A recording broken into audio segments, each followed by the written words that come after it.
Okay, so Michael was asking me, how did I make a pattern for an extension table? So I bought this vellum, this see-through vellum. I taped a few pieces together and laid it on the throat of my bed, the bed of my sewing machine. Then I took a pencil and I took the extension tape, the compartment table that comes with the machine. I took that off to give it a free arm, and then I laid this on there and I taped it down underneath so it wouldn't move. And then I traced the outline, okay? Traced the outline. Then I took it and cut it out, and then I laid it on a piece of foam board, okay? After I laid it on the foam board, I stuck the foam board into the machine to make sure it fit. And then I laid the foam board onto a piece of white melamine wood, which you can see here. And this time I did put some masking tape down, blue masking tape, because it does chip, but you can fill that in with wood. Anyway, and then I made it a little wider here so I can have some felt cushion. So when it goes against the machine, it has a felt cushion there. Anyway, and now I'm taking and I'm ironing the edges around them. I'm going to iron the edges around. And then I'll make the legs. And the legs, you know, it's a 2x2 piece of wood. Spray paint it real quick. Drill the hole, put these leg adjusters in. Get these at Home Depot or anywhere. See, there's a piece of plastic that you pound in there after you drill the hole. Then you put that in there. And then this, I just, I put under the table. And with a wood screw, drill a hole, and then you have the table.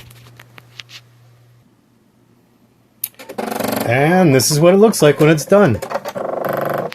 So now I have plenty of room to put my fabric on. I have plenty of room to lay my arms on, so I have proper ergonomics when I hold the fabric. Nothing's going to be hanging over the edge, and it's not going to be sloppy sewing, which we see a lot of those videos by professionals from the sewing machine companies when they teach you techniques on the videos. They don't have any extension table, even though their company sells them. I don't understand it, because there's money that can be made as an add-on sale for the dealer, but they refuse to put the extension table on. You know how I am about this. And they got that fabric hanging off the side and dragging. It's just sloppy sewing. So they used to call it housewife sewing, but now we call it sloppy non-professional sewing. When you got your extension table on, your fabric is laying flat. You got big fabric that you're sewing, and you're gliding along. That fabric's not going to drag. You're not going to have wobbly seams. And you've got great ergonomics to lay your hands up here and hold the fabric properly. So I hope this helped you. Michael, thanks for asking. I hope it inspires you to make your own. It's not that difficult. And like I said, you just lay the vellum onto the table here, tape it down with a pencil, go around the edges here. And that's how you make your template. See, here's that felt cushion I put here, then I painted it white. So when it butts up against here, because I didn't have white felt, I had only gray. So I just painted it with craft paint. And I used a double-sided leather tape to tape it down, tape it on. Okay? Hope this helps everybody. And make those extension tables. You see how I screwed it on? After I screwed it on, I just painted the screw. Where am I at? Here I am. I just painted the screw. There's the legs. See? So I still have some touch-ups to do, but I wanted to show you all this. And extension tables are very important. Newbies, extension tables are very important.